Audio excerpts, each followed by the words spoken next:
আজ একটা গল্প দিয়ে শুরু করব। আমি একটা মোবাইল ফোন ব্যবহার করতাম, যেটা হলো Xiaomi A1। অনেক বছর আগে এই মোবাইল ফোনটা আমি কিনেছিলাম। বেশ ভালোই চলছিল, কারণ লুকস নিয়ে আমার তেমন কোনো প্যারা নেই। আমি মোটামুটি কল রিসিভ এবং টুকটাক সোশ্যাল মিডিয়া ব্রাউজিং ইত্যাদি করতে পারলেই কিন্তু আমার জন্য যথেষ্ট। কিন্তু বিপত্তিটা বাধে যখন মোবাইল ফোনটা ব্যবহার করে আমি একটু টিউটোরিয়াল রেকর্ড করতে যাই, কারণ ক্যামেরায় যখন মোবাইল ফোনটা রেকর্ড করছি এটা কিন্তু দেখতে একদমই বেমানান। নতুন মোবাইল ফোন দরকার, একটু ঘাটাঘাটি করে কিনে ফেললাম Realme GT মাস্টার এডিশন। আমার যে বাজেট ছিল সেদিকে যদি পারফরমেন্স এবং লুকসের কথা চিন্তা করি, আমার কাছে এটাই বেস্ট মনে হয়েছিল।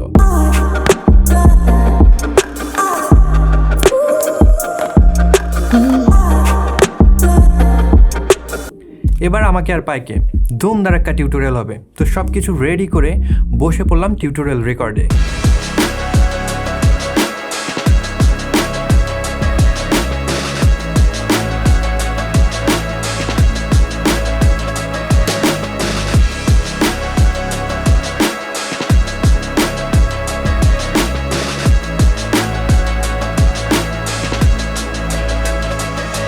বিশ্বাস করুন, আউট অফ দ্য বক্স যে রেজাল্ট পেলাম সেটার জন্য আমি মোটেও প্রস্তুত ছিলাম না। ক্যামেরা দিয়ে রেকর্ড করতে গিয়ে দেখলাম ডিসপ্লে ফ্লিকারিংয়ে জর্জরিত।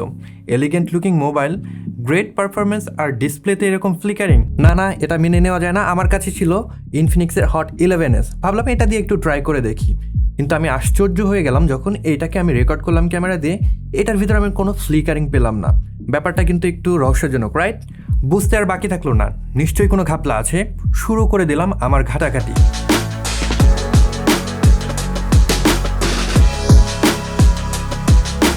হ্যালো বন্ধুরা, আমি জেমস এবং স্বাগতম জানাচ্ছি নতুন একটা ভিডিওতে। আজকের ভিডিওতে আমরা জানবো, যখন আমরা কোনো মোবাইল ফোনকে ক্যামেরা দিয়ে রেকর্ড করব, এটার যে ডিসপ্লে রয়েছে সেখানে যে ফ্লিকারিং ইস্যু থাকে সেইটা কীভাবে আমরা অ্যাভয়েড করতে পারি।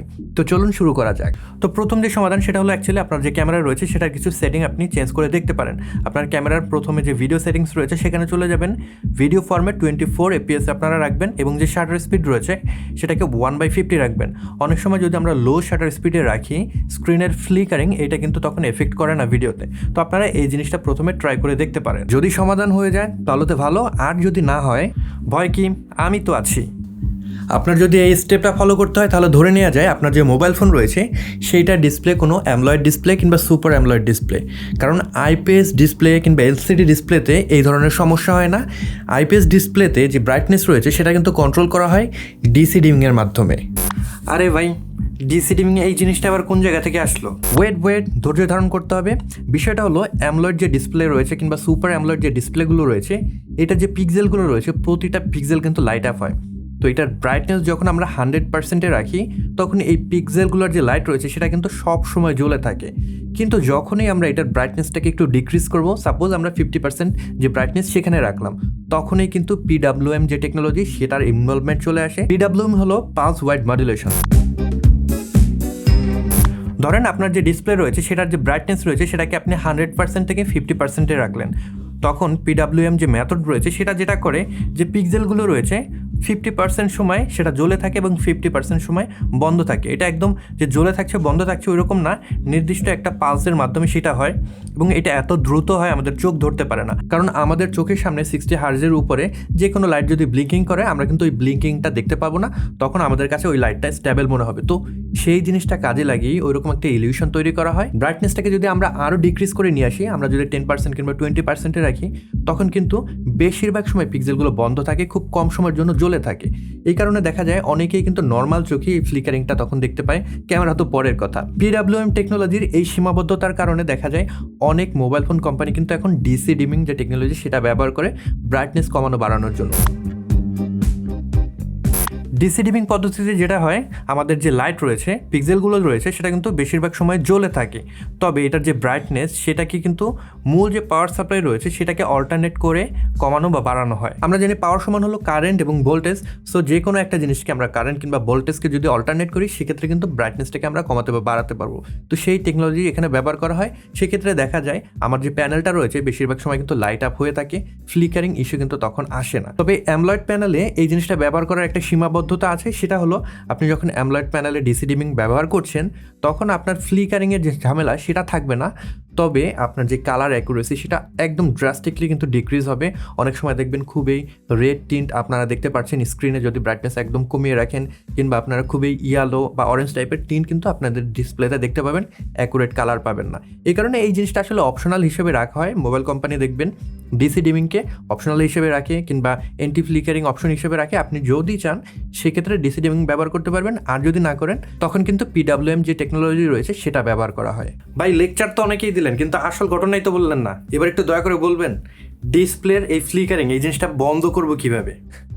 সমাধান তো বললামই। ও আচ্ছা, আপনাদের তো আবার সহপাঠেরও গাইড দরকার। না না, আপনাদেরকে বলছি না, তাকে বলছি। তো ব্যাপারটা কিন্তু আমি এতক্ষণ যেটা বললাম সেই জিনিসটাই কিন্তু আপনাকে এখানে অ্যাপ্লাই করতে হবে। যদি আপনাদের মোবাইল ফোনের ডিসপ্লের ফ্লিকারিং বন্ধ করতে চান, যদি ক্যামেরায় রেকর্ড করার সময় বন্ধ করতে চান, প্রথমত তো বললামই শাটার স্পিড যদি ডিক্রিজ করে রাখেন সেক্ষেত্রে সম্ভাবনাটা কম থাকবে ফ্লিকারিং আসার। দ্বিতীয় যে সমাধান সেটা হলো আপনার PWM টেকনোলজি নর্মালি অ্যামোলেড প্যানেলে ব্যবহার করা হয়। সেক্ষেত্রে আপনারা কিন্তু ডিসি ডিমিং যে অপশন সেটাকে এনেবল করে নিতে পারেন। অনেক মোবাইলে সেটা ডিসি ডিমিং নামে থাকে, অনেক মোবাইলে সেটা কিন্তু এন্টি ফ্লিকারিং নামে থাকে। তো আপনারা যদি সেটাকে এনেবল করে নেন সেক্ষেত্রে কিন্তু ফ্লিকারিংটা আর থাকবে না। আপনারা কিন্তু খুব সুন্দরভাবে এটার যে ডিসপ্লে রয়েছে ক্যামেরা দিয়ে রেকর্ড করতে পারবেন। অনেক লো বাজেট যে মোবাইল রয়েছে সেক্ষেত্রে কিন্তু ডিসি ডিমিং যে পদ্ধতি ওটা নাও থাকতে পারে। সেক্ষেত্রে আপনারা কি করবেন, অ্যাগেন চলে যান ভিডিওর শুরুর দিকে। তো এটার ব্রাইটনেস যখন আমরা 100%-এ রাখি তখন এই পিক্সেলগুলোর যে লাইট রয়েছে সেটা কিন্তু সব সময় জ্বলে থাকে। রাইট, আপনার ডিসপ্লের যে ব্রাইটনেস রয়েছে সেটাকে 100% করে যান। ওই যে বলেছিলাম আমাদের 100% যখন রাখি আমরা ডিসপ্লের যে পিক্সেলগুলো রয়েছে সেটা কিন্তু লাইট আপ হয়ে থাকে সব সময়।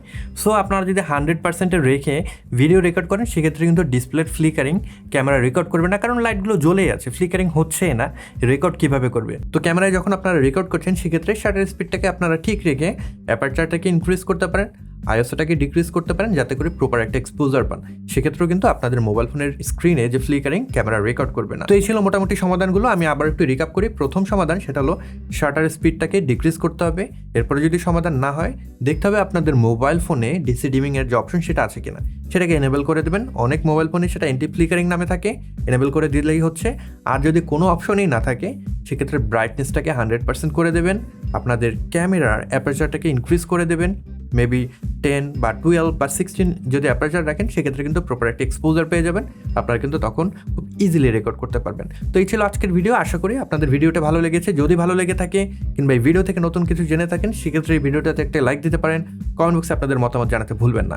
এই চ্যানেলে আপনি যদি নতুন হয়ে থাকেন সেক্ষেত্রে সাবস্ক্রাইব করে রাখতে পারেন, তাহলে কিন্তু এরকম ভিডিও খুব সহজেই পেয়ে যাবেন। সবাই ভালো থাকবেন, সুস্থ থাকবেন। পরবর্তী ভিডিওতে নতুন কোনো বিষয় নিয়ে আবার দেখা হচ্ছে। Until then, good by.